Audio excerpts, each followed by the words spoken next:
Martin Lawrence is speaking out. Martin Lawrence is finally speaking out, and he is addressing the accusations of colorism on the show. So we're going to get into that in this video.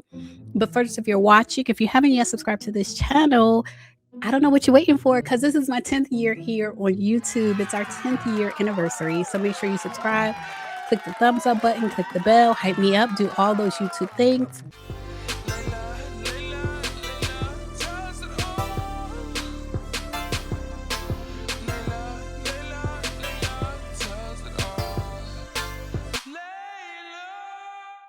Let's jump into this. He did an interview with Fox 5. Marissa Mitchell, 5-time Emmy Award winner Marissa Mitchell. She had the opportunity to interview Martin Lawrence, and she briefly asked him about the colorist accusations.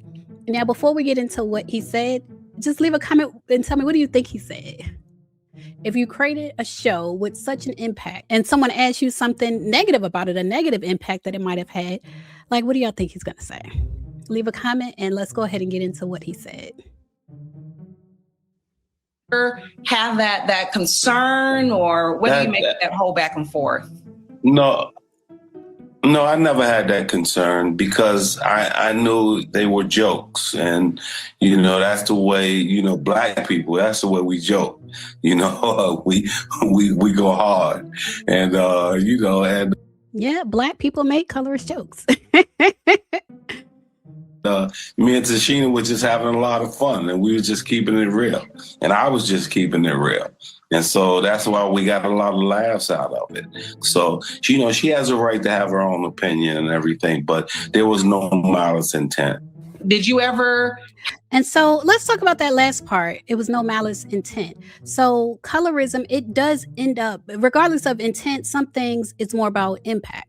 And so it sounds like his train of thought is, I didn't say these things with malice. But some things can be said without malice. They can be jokes, but still have a negative impact. And so I think that's what we're looking at when people say the show was colorist towards Pam. That's what people are looking at, the impact. And if you look back at the jokes that he would say to Pam, they were about her phenotype.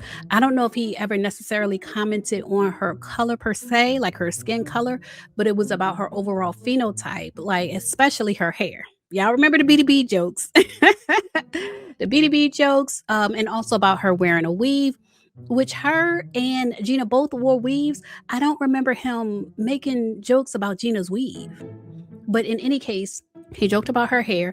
And then he also joked about her either can't keep a man, which is a big running joke in almost all the 90s sitcoms, that this woman can't keep a man. And he alternated between that and her being a man hater. Like he would talk to her like she hated men. She's a man hater.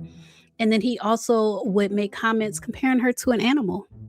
Like Ari said, she was right about that. If you look back at their jokes between each other, he made a lot of jokes comparing her to an animal. If they were stuck somewhere, he would say, we can ride Pam out. We can just hop on Pam's back. There were a lot of jokes comparing her to an animal. On the other hand, her jokes towards him were also about his phenotype, his physical presence, his height or lack of height. He's a short king. We all know Martin is a short king. And a lot of her jokes had to do with his height. Like, I'll never forget, as good as Pam looked, as fine as she was, when they had her dating Martin's character, what was his name? The one that was like Jerome. When they had her dating Jerome, I was like, this was really strange. I don't know if they would ever have Gina's character dating someone like Jerome. So I felt like they were positioning like there was a big difference between Gina and Pam.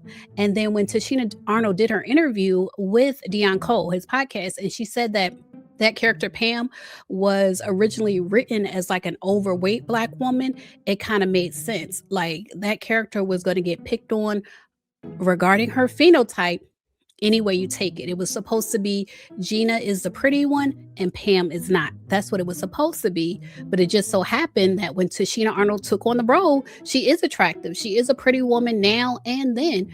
And so it turned to other things. It turned to her hair texture, calling her an animal, saying that she hates men.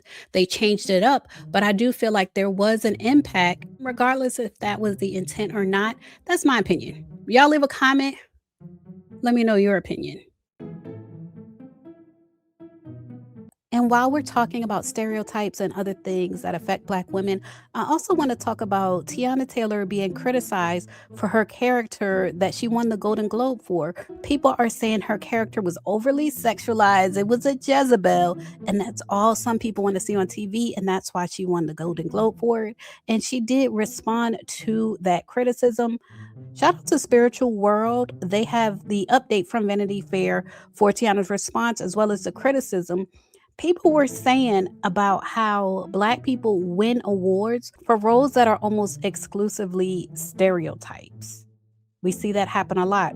Another person said, Tiana winning for that role reminds me of how my mom felt back in the day when Halle won for Monsters Ball and when Denzel won for Training Day. Like they want to see people, Black people in particular, in stereotypical type roles. That's all some people can really connect with when it comes to seeing Black people in film. Someone said Black actors don't receive recognition for their range. Instead, we are awarded when our struggles resonate with white audiences. Regardless, I'm happy for her and for us. Halle Berry was celebrated for her performance in Monsters Ball, and yes, she should have got her award for all her other performances. It still was a great award. And that's the thing. I feel like we shouldn't criticize the actors and actresses who win awards for playing stereotypical roles. I feel like we should criticize the industry, not the person, because everyone is just trying to get it how they live. Teyana Taylor won an award for an amazing performance.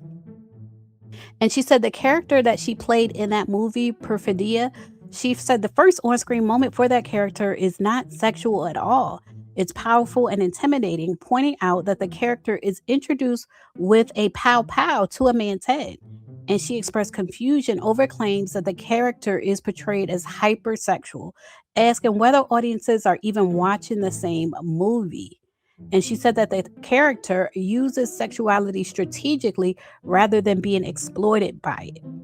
According to her, the character leans into others' perceptions when it benefits her, flipping the dynamic to stay in control while continuing to move with purpose and with power. If you watch the movie One Battle After Another, let me know what you think of her performance. Was it Golden Globes worthy? Do you think she was stereotyped and that's why she won the award?